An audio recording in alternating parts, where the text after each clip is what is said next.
Merci, Monsieur le Président. Honorable membre du tribunal. Bonjour, Monsieur Abba. Bonjour, maître. Merci bien. Et je vais vous poser quelques questions techniques, mais très simples pour vous, parce que vous êtes de la matière. Et puis des questions de compréhension pour aider le tribunal à mieux comprendre. Bien. Ouais. Et vous savez quand même que sous d'autres cieux, comme vous l'avez indiqué hier, les policiers interviennent souvent pour déposer devant les tribunaux, pour témoigner devant les tribunaux. Vous le savez? Oui. Voilà.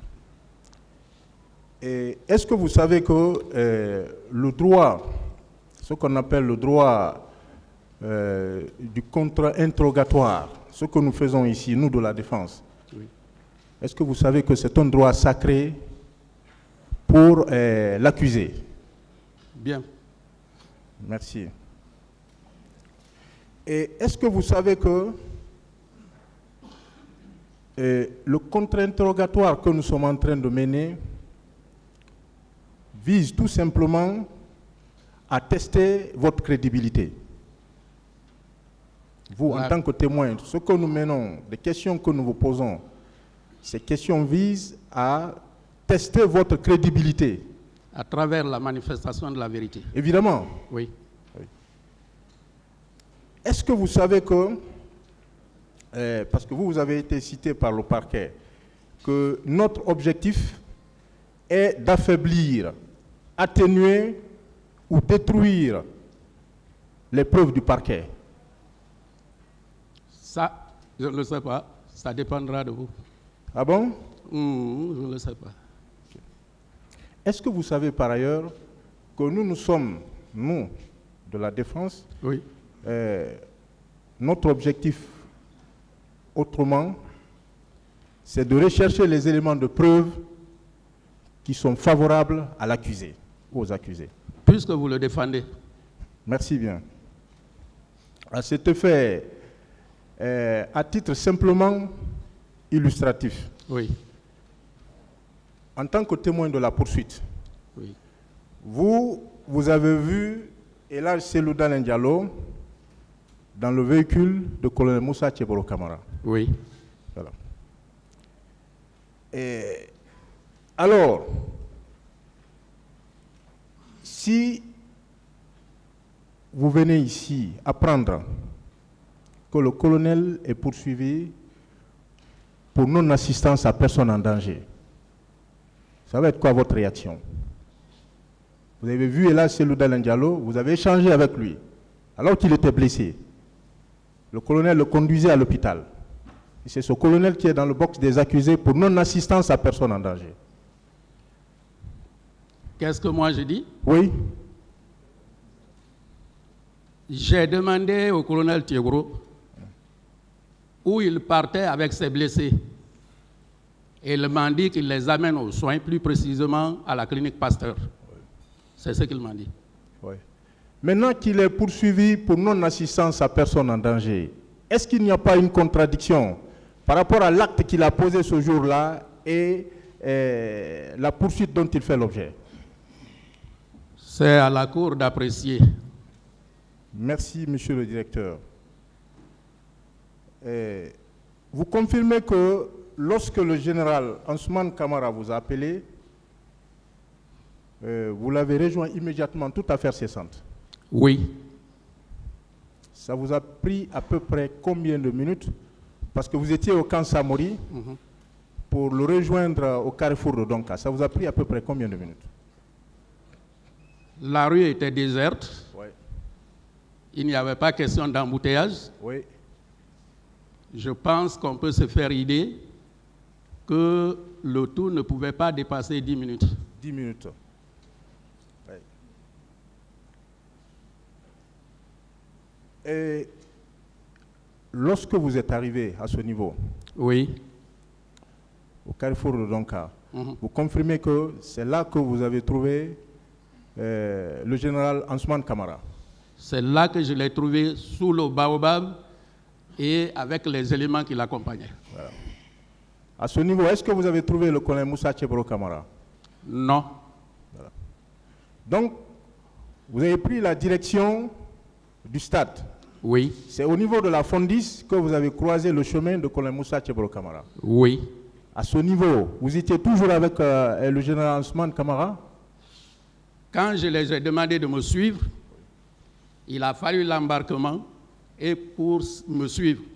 Mais moi, j'étais devant. C'est là où on s'est arrêté.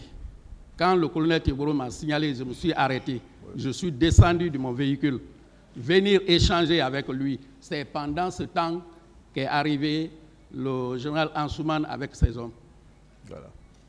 Mais bien avant, est-ce que vous n'aviez pas instruit le général Ansoumane lorsqu'il vous a appelé? Est-ce que vous ne l'avez pas demandé d'aller voir ce qui se passe au stade? Je ne lui ai pas dit ça. Je lui ai demandé sa position. Oui. Il m'a indiqué sa position. Et c'est dans cette position que je suis venu le voir. Mais dans votre PV, vous indiquez, hein, c'est dans votre PV. Oui. Je vais lire avec la permission du tribunal. À ma question de savoir quelle est sa position, il m'a répondu qu'il est avec ses hommes basés entre le camp Boiro et le carrefour de la cité ministérielle. Je lui ai instruit d'aller immédiatement au stade voir ce qui se passe, tout en indiquant que je le suivais. Non, non. Ça, c'est dans votre PV. Non. Vous n'avez pas dit ça au juge d'instruction? Ce que j'ai dit, c'est ce que j'ai répété. Ce que j'ai dit, c'est ce que j'ai répété là. Est-ce que vous avez dit cela au juge d'instruction? Parce qu'il est en train de lire votre procès verbal de déposition de témoins devant les juges d'instruction. Est-ce que vous avez dit cela? Ce n'est pas ce que j'ai dit.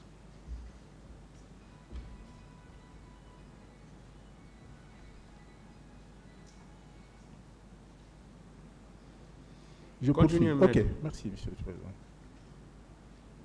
Voilà, Maître, veuillez noter cette variation aussi, voilà. Ce niveau aussi. Est-ce que vous êtes d'accord avec moi que M. Ansoumane Camara vous a appelé lorsque les tirs avaient cessé? Il n'y avait plus de tirs au stade du 28 septembre. Je ne peux pas le confirmer. Quand il m'a appelé, je n'étais pas aux environs du stade. À cette position, on ne pouvait pas entendre les coups de feu jusqu'au niveau du stade. Mais il m'a dit qu'il a entendu des coups de feu. C'est ce que lui, il m'a dit. Oui. Non, ce que je veux savoir, est-ce qu'il vous a appelé lorsque les tirs ont commencé à retentir ou c'est bien après? Parce que c'est à 13h, lui-même dans sa déclaration, dans sa déposition, c'est aux environs de 13h qu'il a échangé avec le colonel Moussa Tchebro Camara, voilà, qui les a rencontrés au niveau de Donka. Et vous dites que, si j'ai bien retenu hier, que c'est aux environs de 14h qu'il vous a appelé. Oui? C'est une question d'heure. Oui?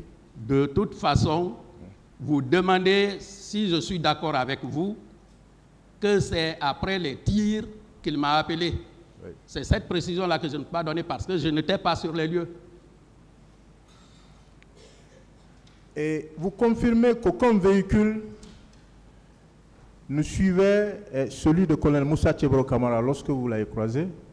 Moi, j'ai vu un véhicule, un pick-up, dans lequel se trouvait Tchebro et les gens qui étaient avec lui. Aucun autre véhicule derrière? Je n'ai pas prêté attention à ça. Merci. Et peut-être la dernière question. Pour vous, qu'est-ce qui a péché? Qu'est-ce qui n'a pas marché? Qu'est-ce qui n'a pas fonctionné pour qu'on en arrive à ce bilan macabre? Qu'est-ce qui n'a pas marché pour vous?